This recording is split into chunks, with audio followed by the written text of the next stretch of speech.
I'm Matt Donnelly of Amtrak's marketing department, and I'm pleased to be joined today by some of Amtrak's past and present creative minds who've played major roles in the development of our iconic liveries over the past 50 years.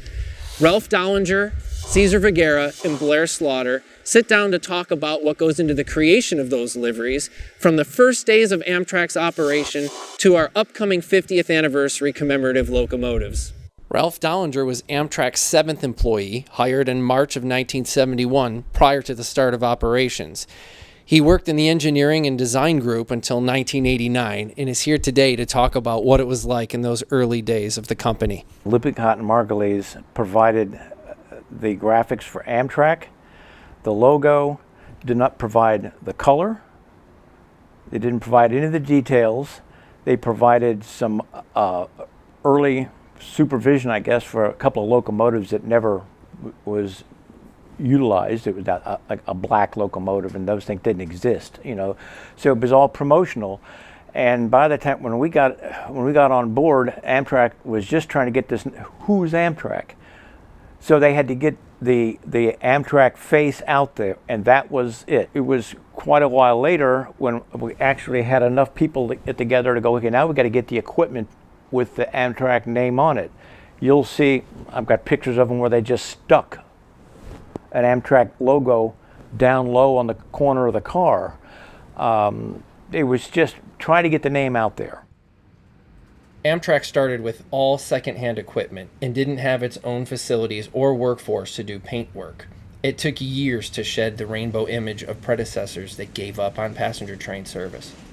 Remember, we had contract shops all over the place doing work. They didn't have any drawings. So you would see the arrow angle. The guy tried to stick the arrow, the feather, you know, in a location it wouldn't fit, so he would bend it. You know, it was chaotic. Not only did they have drawings, we didn't have guys to draw. We would get Xeroxes out of a rail car spotter's guide, no kidding, and we would mark them up. You know, hop on a train, go down to, you know, Hamburg Industries, and we would walk around with the guys with a magic marker, write on them, and do the interior and the exterior on the fly. That's how small Amtrak was.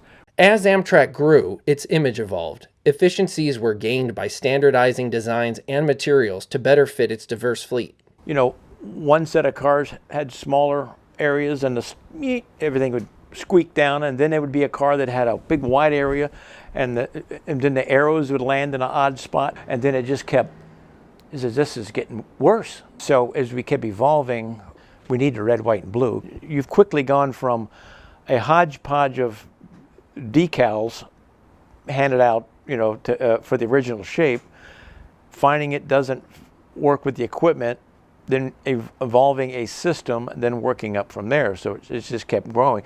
So we used a solid pigmented red and blue and kept the white stripe. As soon as we were able to get that done, bingo, we're in. So then the design immediately went to, we'll use the white area is the information.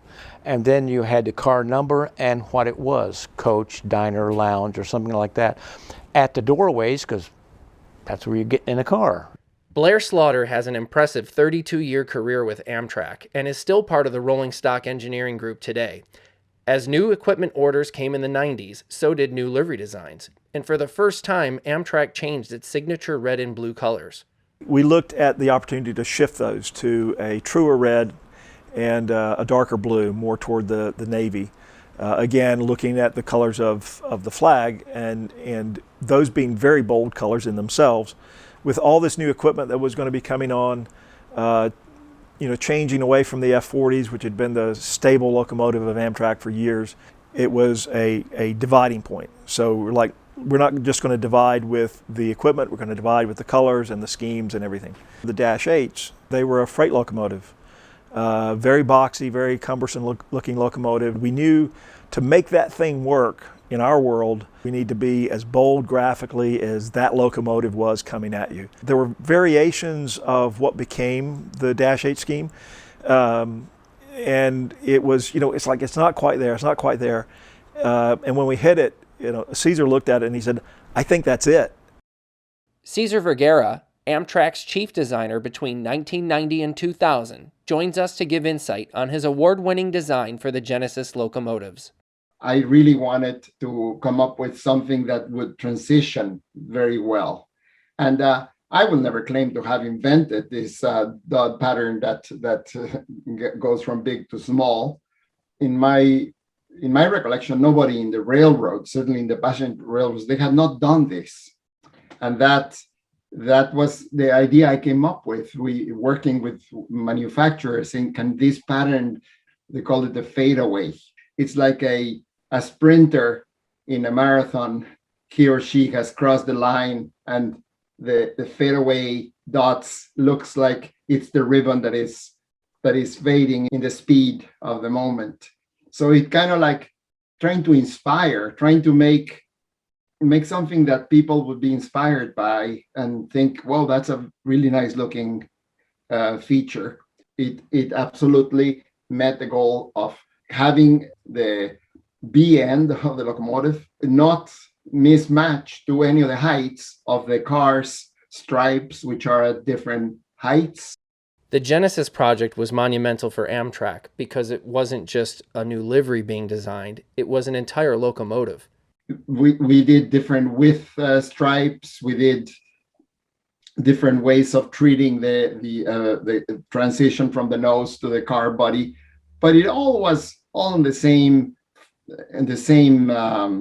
flavor. The only exception was the red one, and that's the way that we created the scheme for the Genesis. But of course, it all started with the shape. As the 90s came to an end, Amtrak was pacing toward its first truly high-speed train as train sets, not MU cars like the old Metroliners, and that was going to be another watershed moment for Amtrak. This was more than developing a new livery for a new train.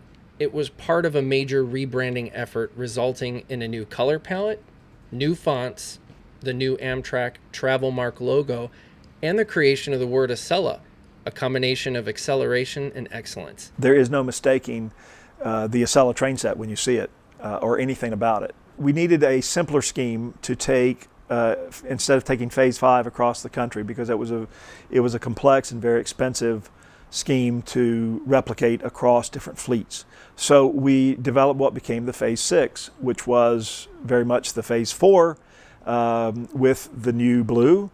And then, so that was used in conjunction with what we know as the Phase 5 locomotive, which got its appearance from the Acela. We were asked to look at, as we had gotten the cars into Phase 6, what could we do to better tie these back together? And so we did several concepts. The problem was we were so deep into the orders for the new locomotives, and we'd gotten so many of the Phase 5 that we would have ended up with a disjointed look. Has been a common element throughout the history of Amtrak. Whenever there's a new equipment acquisition, it lends itself to a livery evolution, and the new Charger locomotives is really no different. We had Phase 5 and Phase 6 for about the last 20 years, and now's our opportunity to get those liveries back in sync as best as possible. And knowing that we want to evolve to a larger, more comprehensive, consistent livery package for what will be our legacy equipment and then the new fleets that are to come in the future. We were able to make Phase 6 work with the existing cars and be that transition for Phase 7. Now, with the 50th anniversary, Matt came at me with this, let's do a -8 scheme. We literally took the CAD drawing of the original paint scheme that we gave GE and lifted that right off. Even things had to scale differently. But I was actually amazed when we started doing it how much of the original intent we were able to just bring right over. So there's a lot that's coming in the horizon. Amtrak's had an extremely colorful history, and we are looking forward to the next 50 years.